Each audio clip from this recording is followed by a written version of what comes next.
అయ్యా జగన్మోహన్ రెడ్డి గారు, ఈరోజు మీరు నెల్లూరు జైలు ముందు నిలబడి కొన్ని మాటలు మాట్లాడుతూ ఉన్నారు. మిమ్మల్ని సూటిగా అడగదలుచుకున్నాం. నువ్వే ఒక పెద్ద నేరస్తుడివి. నువ్వెళ్ళి ఇంకొక నేరస్తుడికి మద్దతు పలుకుతూ ఉన్నావు. ఇది ఏమాత్రం సమంజసమా? పిన్నెల్లి రామకృష్ణారెడ్డి గారి గురించి కొన్ని మాటలు మాట్లాడావయ్యా నువ్వు. నిన్ను సూటిగా అడగదలుచుకున్నాం జగన్మోహన్ రెడ్డి. నువ్వు ఒక ఎమ్మెల్యేవి, ప్రస్తుతం ఒక మాజీ ముఖ్యమంత్రివి. ఈరోజు నువ్వు ఒక నేరస్తుడి దగ్గరికి వెళ్ళి ములాఖాతుల్లో మిలాఖాత్ అని ఒకప్పుడు అన్నావు కదా. ఈరోజు అదే మిలాఖాతులకు నువ్వు వెళ్ళి ఏం చేసావో తెలుసు? బయటకు వచ్చి ఏం మాట్లాడుతావు? ఒక నేరస్తుడు, ఒక రౌడీ మాట్లాడతాడు చూడండి, వీధి రౌడీ, ఆ విధంగా మాట్లాడుతున్నావు. నువ్వు ఒక ఎమ్మెల్యేవి, అది గుర్తుపెట్టుకో. ఒక ముఖ్యమంత్రిగా ఉండేటప్పుడు హుందాతనం లేకుండా నోటికి ఎట్టొస్తే అట్ట మాట్లాడావు. అందుకని ప్రజలు నిన్ను ప్రతిపక్ష హోదా కూడా లేకుండా చిత్తుగా ఓడించి నీ పార్టీని దాదాపుగా 164 స్థానాల్లో ఓడించారు. 170 స్థానాల్లో మీరు ఇప్పుడు 164 స్థానాల్లో మిమ్మల్ని ఓడించారంటే ప్రజలు మిమ్మల్ని ఎట్ట చీకొట్టారో ఒక్కసారి అర్థం చేసుకోండి. ఇంకా మీ పద్ధతి మార్చుకోకుండా, మీ తీరు మార్చుకోకుండా బయటికి వచ్చి ఏది పడితే అది మాట్లాడాలంటే కరెక్ట్ పద్ధతి కాదు జగన్మోహన్ రెడ్డి గారు. పిన్నెల్లి రామకృష్ణారెడ్డి అమాయకుడు అంటూ ఉన్నావు. అనేక మంది బడుగు బలహీన వర్గాల సంబంధించిన అనేక వ్యక్తులు గొంతులు కోసిన వాడిని, వేధించిన వాడిని అమాయకుడు, సౌమ్యుడు అంటారా జగన్మోహన్ రెడ్డి? సూటిగా అడుగుతూ ఉన్నాం, సమాధానం చెప్పు. అదేవిధంగా ఇంకొక మాట అంటూ ఉన్నావు, ఈవీఎం పగలగొట్టాడు, ఏమంటే అక్కడ ఓట్లు పడలేదు కాబట్టి పగలగొట్టాడు అంటున్నావు. నువ్వు నిజంగా ఈ మాట ఎలా అనగలుగుతున్నావు? నీకు నిజంగా ప్రజాస్వామ్యం పైన గౌరవం ఉందా జగన్మోహన్ రెడ్డి?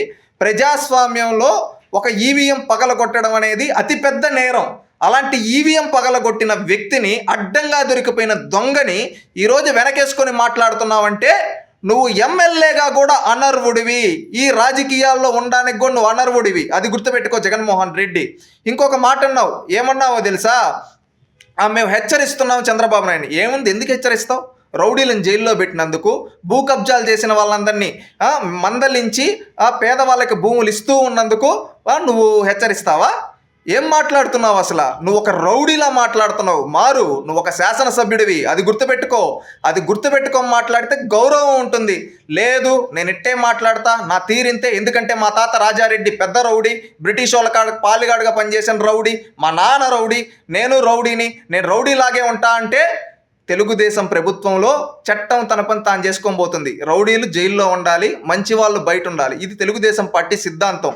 నేను రౌడీజం చేస్తా, హెచ్చరిస్తా అంటే నీకు కూడా రేపు శ్రీకృష్ణ జన్మస్థానానికి వెళ్తారు జగన్మోహన్ రెడ్డి గారు. పద్ధతి మార్చుకోండి.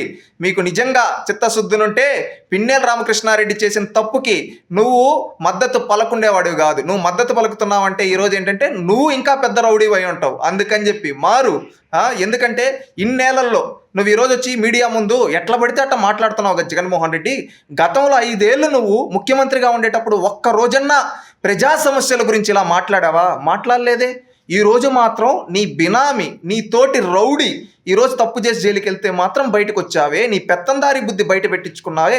ఒక్క రోజన్నా ఒక్క దళిత ఎమ్మెల్యే కన్నా అపాయింట్మెంట్ ఇచ్చావా? దళిత మంత్రులకు అపాయింట్మెంట్ ఇవ్వలేదు. ఏంటంటే నీ చుట్టూ నీ సొంత సామాజిక వర్గాన్ని పెట్టుకోవన్నావు. ఈరోజు ఒక రౌడీ జైలుకి వెళ్తే బెంగళూరు నుంచి పరిగెత్తుకుంటూ వచ్చి ములాఖాతుల్లోకి వెళ్తున్నావంటే నువ్వు ఎవరికి ఏమి ఇస్తున్నట్టు? ఏం మెసేజ్ ఇస్తున్నావు? నేను రౌడీలకు అండగా నిలబడతా, గూండాలకు అండగా నిలబడతా అని మెసేజ్ ఇస్తున్నావా? మారు, పద్ధతి మార్చుకో. ప్రస్తుతం ఎమ్మెల్యేగా ఉన్నావు, ఇట్టే కొనసాగితే రేపు భవిష్యత్తులో ఆ ఎమ్మెల్యే పదవి కూడా పోతుంది. శ్రీకృష్ణ జన్మస్థానానికి వెళ్తారు జగన్మోహన్ రెడ్డి గారు. పద్ధతి మార్చుకోండి, మీ పెత్తందారి బుద్ధి మార్చుకోండి, ఈ హెచ్చరింపులు తగ్గించుకోండి, అవినీతి పరులకు అండగా నిలబడడం తగ్గించుకోండి. ఎందుకంటే మీకు ఎంత చెప్పినా మారనుకుంటా. ఎందుకంటే నీలాంటి వాడికి, మూర్ఖులకి వినేట్టుగా ఉంటే నువ్వు ఎప్పుడో ప్రభుత్వంలో ఉండేటప్పుడే నీతోటి మంత్రులు, అధికారులు చెప్పుండేట్టు వినుంటావు. ఆ విధంగా వినకుండా నెట్టు వచ్చావు.